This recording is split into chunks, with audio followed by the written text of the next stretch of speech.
Welcome back to Hearts of Iron Abridged, where last time we were able to successfully knock Germany out of the war, the first big part of my plan. But it didn't work in that I wasn't able to claim parts of Western Germany because the war didn't technically end. We've now got some useless territory in Germany while we wait for the peace conference, which won't happen until the Comintern are also knocked out of the war because they were involved in a war against the Allies at the same time that's been mixed in. So we're just still going. We're actually not really any closer to achieving our goal of attacking the United Kingdom. I'm trying to fight the Japanese in Mongolia with no supplies whatsoever. It's not going all that well. It was at this point I finally decided to bite the bullet and join the Allies. I had held off on doing this because I wasn't sure how it would affect my eventual plan to be at war with the Allies. The other option, by the way, would be to join the Comintern if possible and fight against the Allies. It's difficult because we're a democracy in this run, foolishly. So it's much easier for me to join the Allies. I'm not sure the Comintern would let me in, but if we could get onto the other side of World War II now, that may have allowed us to push west with a surprise attack, or it also may have just destroyed all of our units instantly, not quite sure.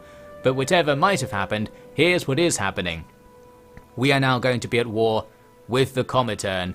We're going to try and knock the USSR out of the war so that the Allies will then focus down the rest of the Axis and invade Japan, for example, which will end World War II, and then we'll get that peace treaty we're looking for where I steal Germany, and then somehow we get out of the Allies, join another faction, attack the Allies. It still seems so far off, and it's actually further off than I even believed, because this war with the USSR is not going to be very easy.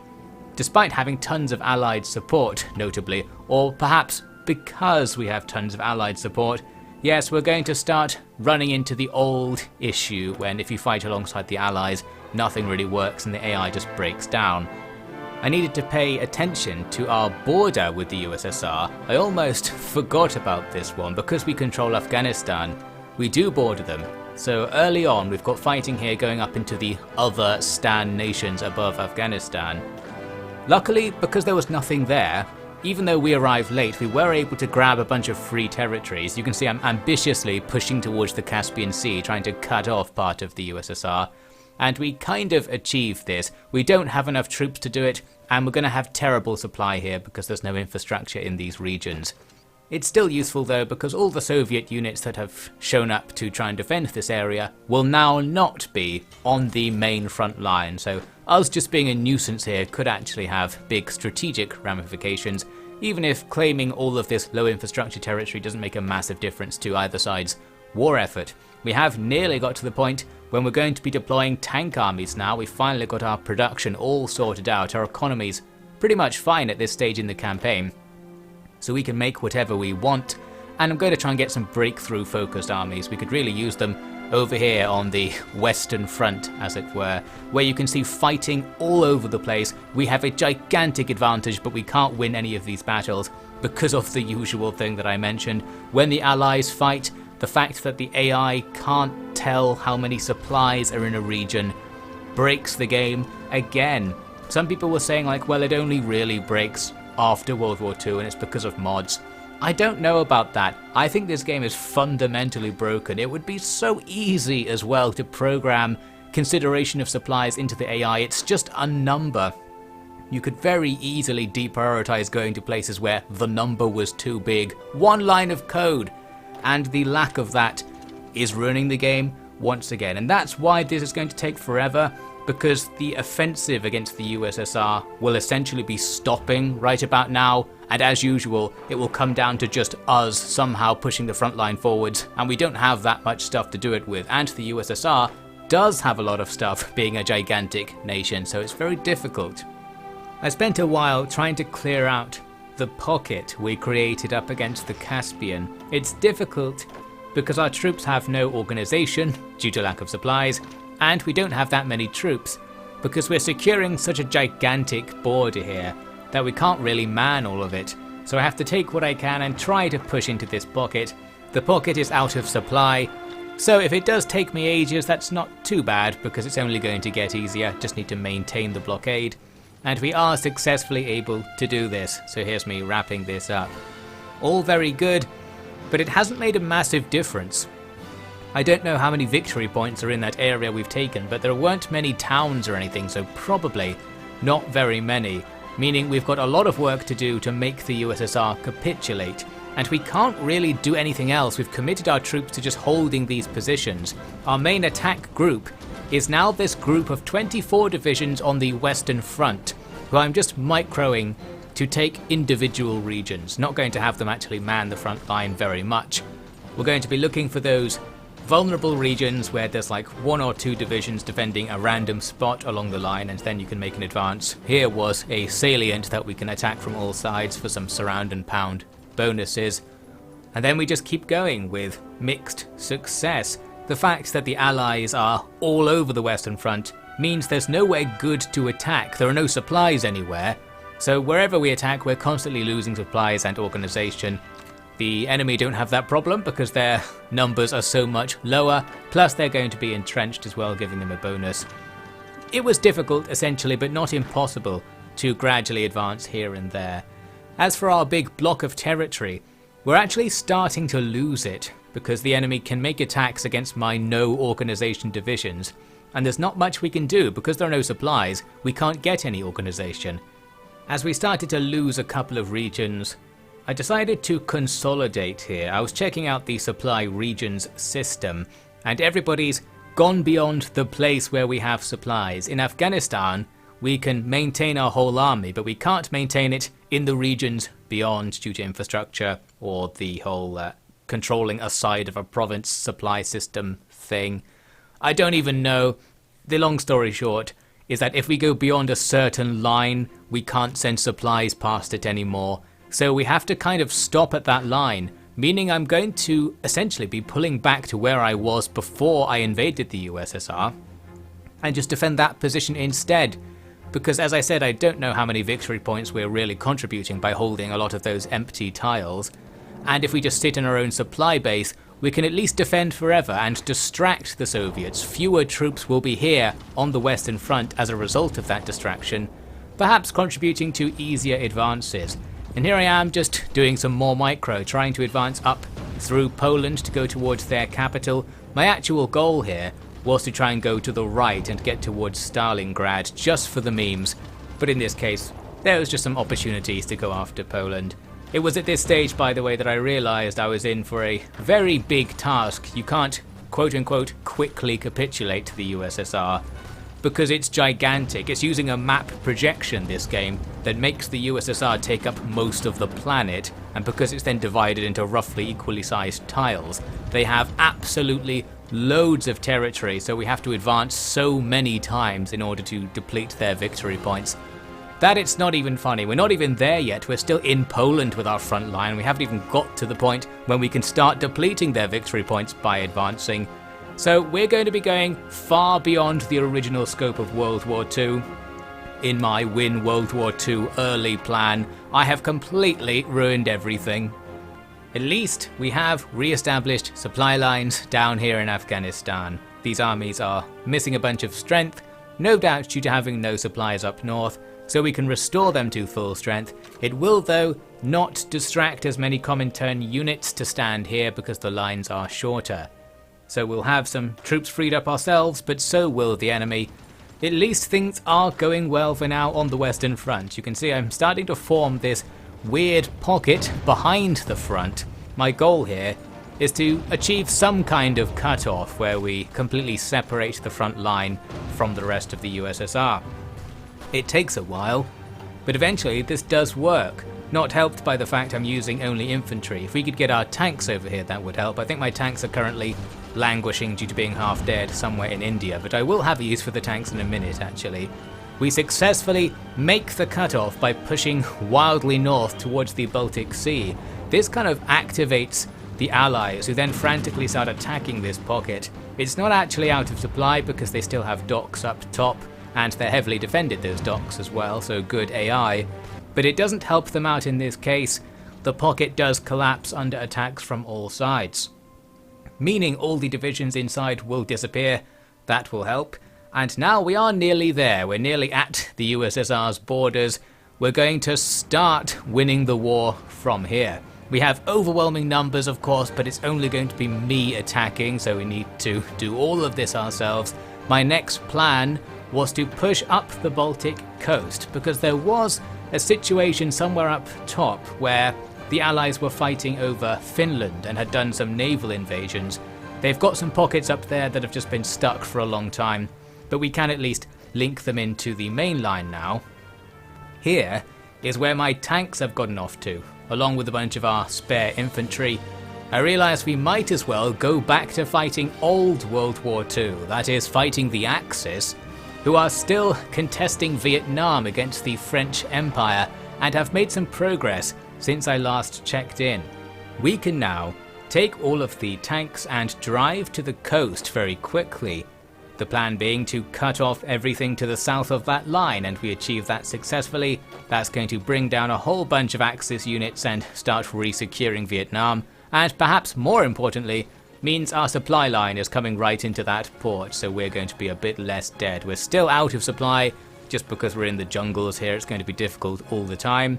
But with small armies like these, we might be able to make some progress without losing all of our organization all the time. So we're going to push on north with those guys, and we successfully grab the next port up the coast and secure a river line as well. I don't think the tanks are actually going to be that effective with so many jungle tiles here, but they're doing the job, overpowering the enemy.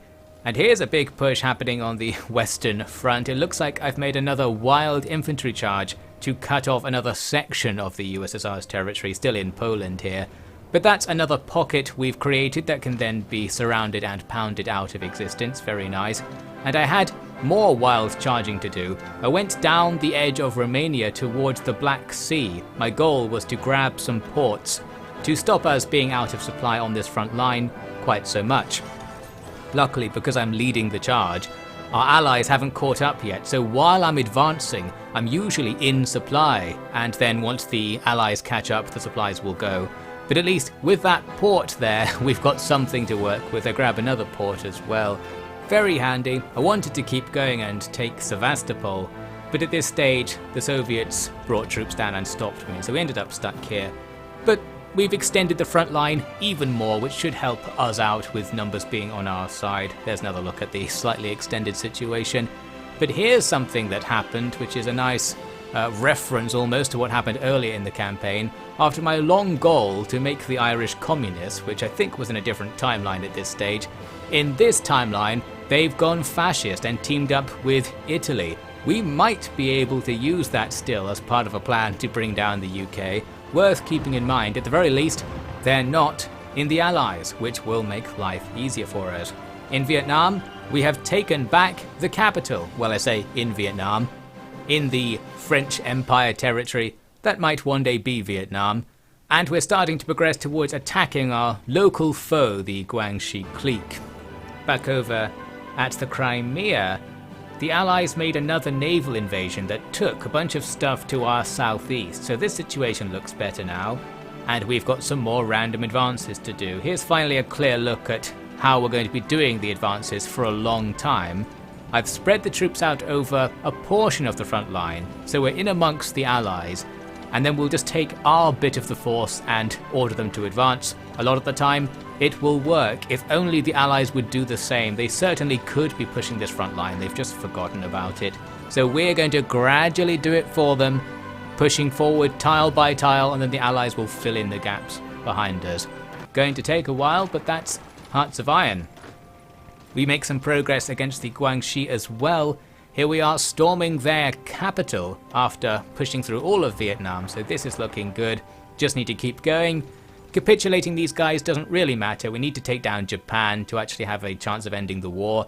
But this might at least make the Allies focus on that a bit more, or something. So now I just have loads more footage of me gradually advancing tile by tile.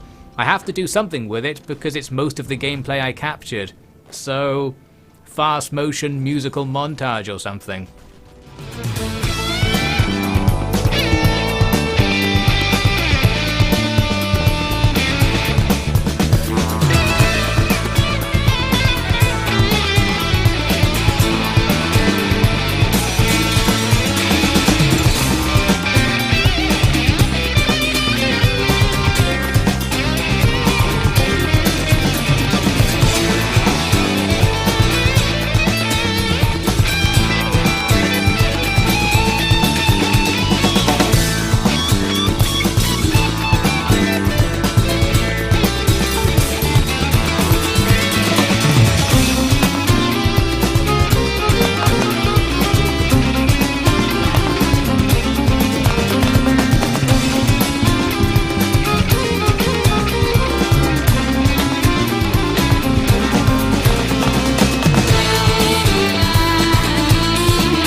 that wasted some time, and no, I don't know what that song's called before anyone asks. So here we are, at the fall of Tokyo. How did that happen? Well, at some point during my meticulous advance, something very nice has happened to us because the USA went ahead and invaded Japan.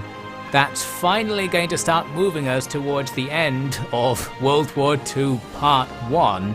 I've also now advanced out of India once again to go back into the no-supply zone. This time it was a bit easier because there are fewer Comintern troops available to defend, and I put more of my own stuff here. I might even have upgraded the infrastructure or something in the meantime, I can't quite remember. I made another push with our Western Front armies to get down to the Caspian Sea. So we're quite close now to having a massive Eurasian front that goes right across the entire supercontinent. Good stuff.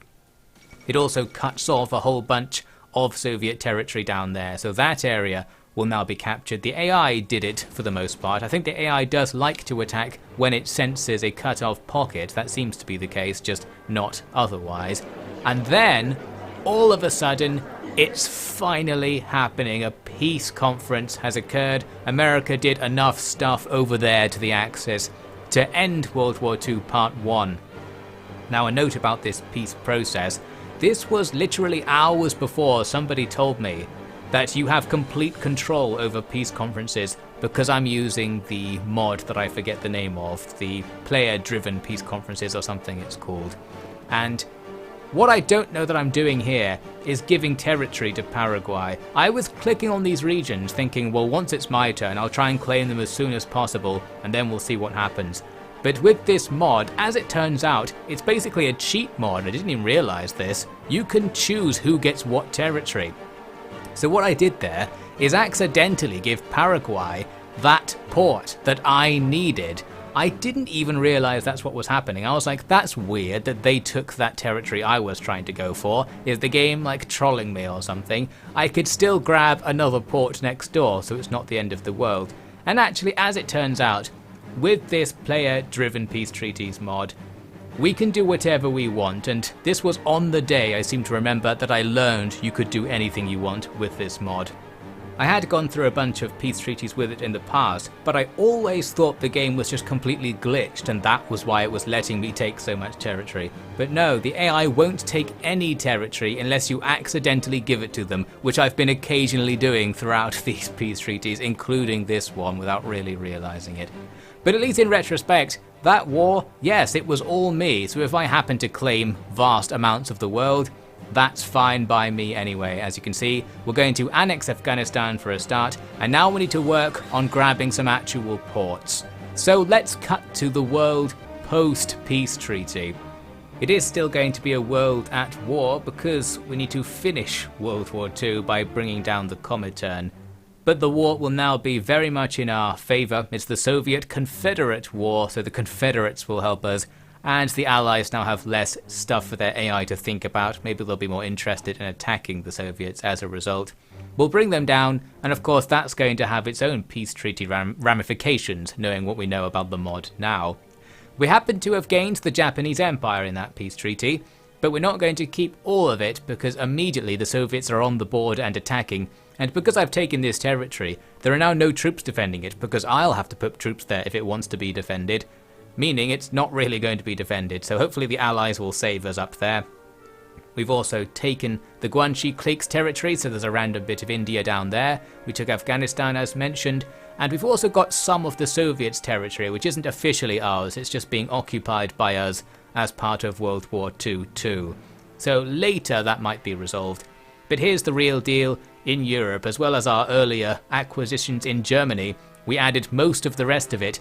And perhaps more importantly, we actually got the Netherlands. You may recall the Netherlands was in the Axis in this timeline. So that gives us some ports very close to our target that we can use later on. We have Bulgaria for no particular reason, and the game is not happy about it, so we can't really look at it for some reason. In Africa, well, we didn't get anything. The whole place is still very much colonized by all of the European powers. But South America, well, that's colonized by us now. Tons of these South American nations joined the Axis during the war, which didn't go very well for them. So they were all on the chopping block at the peace treaty stage. and I just took absolutely everything. It was about this point, by the way, that I sort of suspected the mod was broken, and I think someone in the comments later the same day told me how it actually works. So that's all good. Essentially, we took almost everything that was on offer in that peace treaty, and as said, in retrospect, I'm just going to say I deserved it because I did all the work. Now then, it's time to start making some preparations. We now have a vast global empire making us a superpower. We have tons of factories and resources at our disposal. We don't have that many people because all these territories won't be adding to our manpower until much later when they've calmed down and stopped resisting. That might happen at some point. But for now, we can start making use of all of their dockyards and military factories to make a big navy that we can then shove in the English Channel between England and the Netherlands. And to further enhance our army, we don't really need that much military production, but we might as well make a whole bunch of artillery and infantry equipment ready to mobilize more troops if we need to.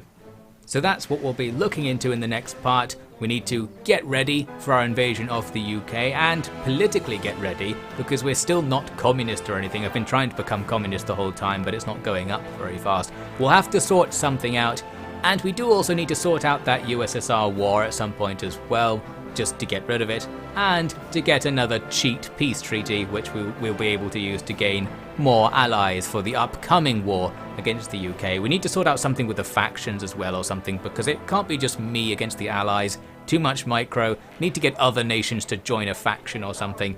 All of that will be delved into in the next part.